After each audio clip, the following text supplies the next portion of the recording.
2017. Ano da Palavra.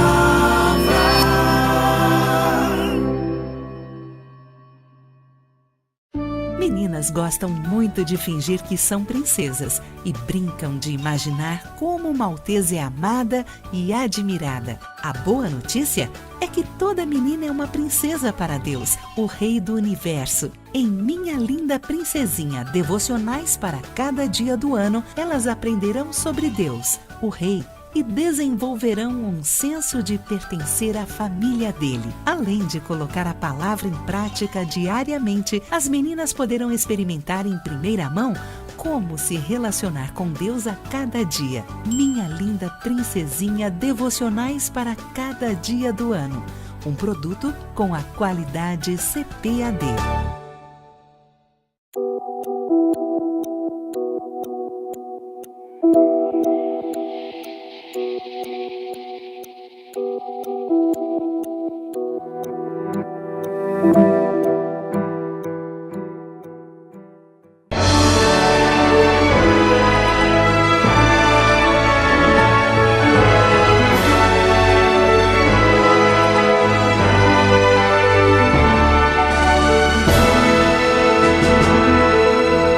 Subsídios. Lições Bíblicas Adultos. Lição 10. O processo da salvação. A paz do Senhor, meu irmão, professor de escola dominical, pastor, superintendente e demais pessoas que assistem esse trabalho de vídeos que preparam e trazem subsídios aos nossos professores de escola dominical, preparados pela CPAD nesse último trimestre do ano de 2017, tratando sobre a obra da salvação. E hoje nós vamos estar falando sobre o processo da salvação, que é dividido em três partes: a justificação, a regeneração e a santificação. Para você ter mais conhecimento a respeito, você pode adquirir o livro que traz o mesmo título da lição, A Obra da Salvação. Lá você vai encontrar aprofundamentos e muitas coisas a mais, além do que você tem na lição bíblica e também assiste nesses vídeos. Por isso é bastante recomendável que você adquira o livro. Ele serve não apenas para o trimestre de aulas, mas ele é muito mais abrangente, podendo compor a sua biblioteca, especialmente na teologia sistemática, onde tratamos sobre a soteriologia. Então é uma obra praticamente imprescindível para a sua biblioteca e por isso nós recomendamos altamente que você tenha esse exemplar também aí na sua biblioteca. Pois bem, vamos então ver a primeira parte desse processo de salvação, que é a justificação. A justificação, ela nos lembra um processo jurídico, né, onde uma pessoa muito culpada, né, que não teria condições algumas de pagar o preço pela sua dívida, cuja dívida é enorme, e não tendo nenhuma uma condição de se justificar diante do juiz, essa pessoa então é simplesmente declarada justa, ou seja, como se nunca houvesse tido nenhuma dívida, como se nunca houvesse tido um processo contra ela, como se ela nunca houvesse praticado nenhum pecado. É justamente essa a forma como Deus nos vê nesse processo de justificação que é operado através de Cristo na vida do cristão. Deus olha para nós através de Cristo e nos vê pessoas completamente justos.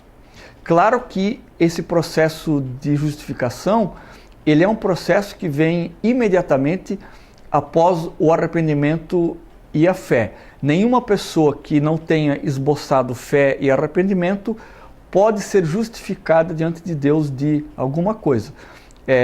A condição prévia indispensável, então, é o arrependimento e a fé. Dessa maneira, quando a pessoa confia na obra redentora de Cristo efetuada na cruz do Calvário, ela é declarada justa diante de Deus, como se nunca houvesse praticado nenhum pecado. Claro, isso tudo porque Deus olha para nós não mais a partir daquilo que nós éramos e daquilo que nós somos, mas Deus olha para nós a partir da obra que Jesus Cristo fez na cruz do Calvário. Em vez de enxergar a nossa injustiça, enxergar o nosso pecado e a nossa condenação, Deus enxerga a nossa justificação e a nossa reconciliação com Ele através de Cristo, e por isso então agora eu posso ser chamado um salvo, porque eu me tornei um justo através da obra justificadora de Cristo na cruz do Calvário. E todo crente tem necessidade da justificação, nenhum crente escapa disso. Porque se nós não formos declarados justos diante de Deus, não se efetuam os demais processos de salvação que nós já vamos ver em seguida, que é a regeneração e a santificação. Só acontece a regeneração, só é possível, e também a santificação, porque primeiro aconteceu a justificação diante de Deus.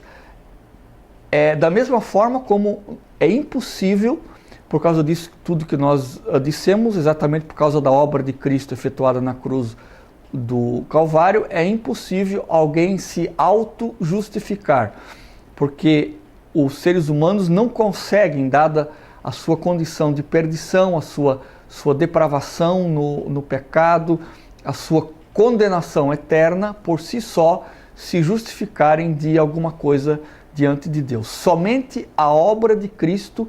E Paulo disse que especificamente por causa da ressurreição de Cristo Jesus é que nós fomos declarados justos. A morte de Cristo declara o perdão dos nossos pecados e a sua ressurreição declara que agora nós somos justificados em Cristo. Claro, para aqueles que creem na obra salvadora de Cristo. E sendo justificados, nós vamos para a segunda parte, que é a regeneração. Por regeneração, nós entendemos que a nossa natureza humana está completamente depravada, não tem condições alguma de agradar a Deus em nada. E por isso, então, o Espírito Santo opera na vida do crente esse processo de regeneração. Essa palavra tem uma origem interessante, porque ela remete a um processo de consertar a vida daquilo que estava morrendo ou trazer à vida aquilo que estava morto. Aquilo que não tinha mais condições de ser, agora passa a ser.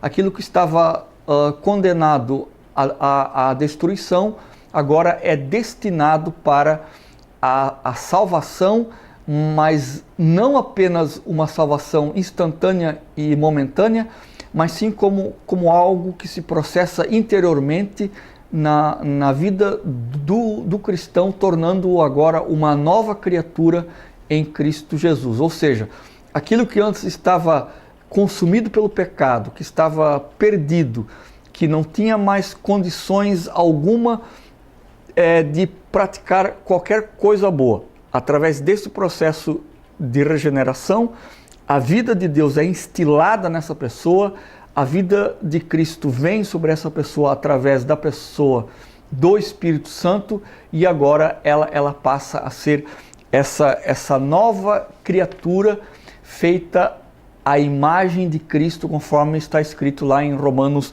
capítulo 8 e 29.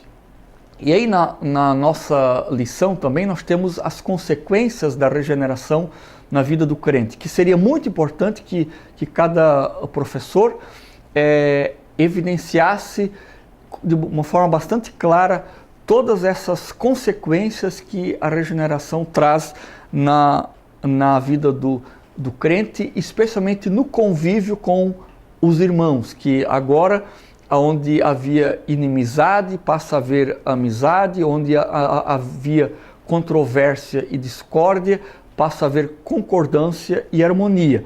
como também interiormente na vida do crente, não só exteriormente no relacionamento com os outros, mas também interiormente o crente passa a expressar uma vida de paz, uma vida de serenidade, uma vida de confiança nas promessas de Deus, porque o seu interior está regenerado, e nessa confiança que a regeneração produz na vida do crente, ele também passa a ter agora uma qualidade de vida onde ele está livre dos horrores e dos terrores do pecado, ele está livre da tormenta, ele apazigua a sua alma, ele consegue pacificar o seu coração através desse processo de regeneração que há em Cristo Jesus. Então explique isso detalhadamente para os seus alunos, para que eles possam também, aqueles que ainda não se apropriaram de todos os benefícios da regeneração que há em Cristo Jesus, posso também estar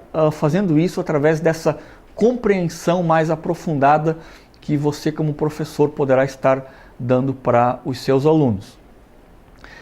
Completada a justificação e a regeneração, nós vamos agora para a terceira parte desse processo de salvação, que é a santificação. Nós temos dois aspectos da santificação que também precisam ser muito bem explicados e explorados com os alunos. Nós temos um processo de santificação imediata, ou seja, no exato momento em que a pessoa aceita Jesus Cristo como seu Salvador, ela já é declarada santa, e fazendo parte do corpo de Cristo, ela é santa. É claro que é impossível qualquer crente ser completamente santo no sentido de não praticar mais nenhum ato ou não ter mais nenhuma condição no seu coração de pecado. Claro que isso é impossível. Por isso que um grande teólogo do passado, um grande teólogo da Reforma, ele disse que nós somos simultaneamente justos e simultaneamente pecadores, se referindo exatamente a essa condição da conversão em que nós somos santos, mas ao mesmo tempo nós temos que entrar então nessa segunda fase da santificação como um processo. Então nós somos declarados santificados no momento da conversão, Deus passa a nos ver como pessoas santas, mas ao mesmo tempo nós temos que encarar o nosso processo de santificação. E Jesus, ele lança mão de duas coisas para esse processo: a vigilância e a oração.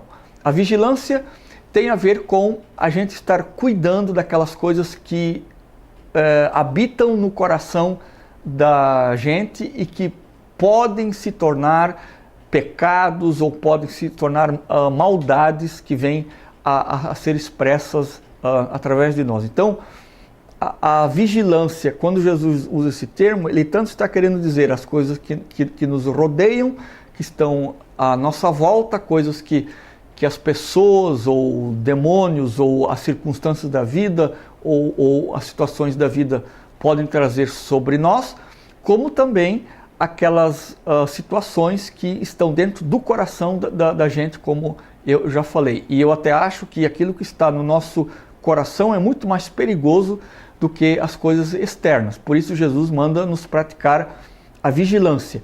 E não existe nada melhor na prática da vigilância do que nós deixarmos que a palavra de Deus perscrute os nossos corações e veja tudo que existe dentro do coração. E em muita humildade e fé, nós nos arrependermos daquelas coisas que precisam ser arrependidas sempre de novo, para que o processo de santificação se concretize em nossa vida. Então vejam que há uma circularidade em nossa vida entre santificação e arrependimento.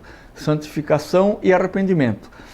Nessa fase que nós chamamos de processo de santificação, porque ninguém consegue trabalhar a sua santificação como um processo, se também não se arrepender daquelas coisas que vem praticando e que não estão de acordo com a palavra de Deus. Então, a vigilância é praticada nesse conversar, nesse deixar-se ler pela palavra de Deus e ela discernir aquelas coisas mais profundas que vão no coração da gente e nos causam muitas vezes prejuízos espirituais enormes se a gente não estiver atento a esse tipo de coisa. Jesus então falou, vigiai, que nós acabamos de explicar como é esse processo, e orai. Então, a partir desse momento que nós discernimos essas coisas no coração pelo prescrutar da palavra de Deus, nós vamos em oração a Cristo para que Ele limpe os nossos corações, para que Ele nos afaste dessas inclinações pecaminosas e maldosas que poluem o coração da gente, apresentando isso diante dele de maneira mais transparente possível, de maneira mais clara possível, porque quanto mais transparente nós pudermos ser diante do nosso Senhor, tanto mais o processo de santificação vai se aprofundando nas nossas vidas. Enquanto nós tivermos covardemente a capacidade de esconder aquelas coisas ruins que estão no nosso coração, o processo de santificação não acontece. Por isso, a santificação é para aqueles que têm coragem de apresentar de maneira completamente desnuda o seu coração diante de Cristo, para que, através da sua operação em nós, pelo Espírito Santo, o nosso coração seja purificado de tudo aquilo que o polui, que o macula, que nos leva ao pecado e à maldade. Portanto, a santificação é um processo imediato, mas também é um processo contínuo na nossa vida, desde que nós nos deixemos levar pela obra santificadora que o Espírito Santo opera nas nossas vidas e nos nossos corações. Portanto, que os nossos alunos, que os seus alunos, aí na escola dominical, aonde você é ministro como professor, quer em grandes centros, quer em pequenas comunidades, que o Espírito Santo lhe ajude a ter graça para que os seus alunos compreendam exatamente o processo de santificação que tem a ver com justificação, regeneração e santificação. Que Deus lhe abençoe em nome de Jesus.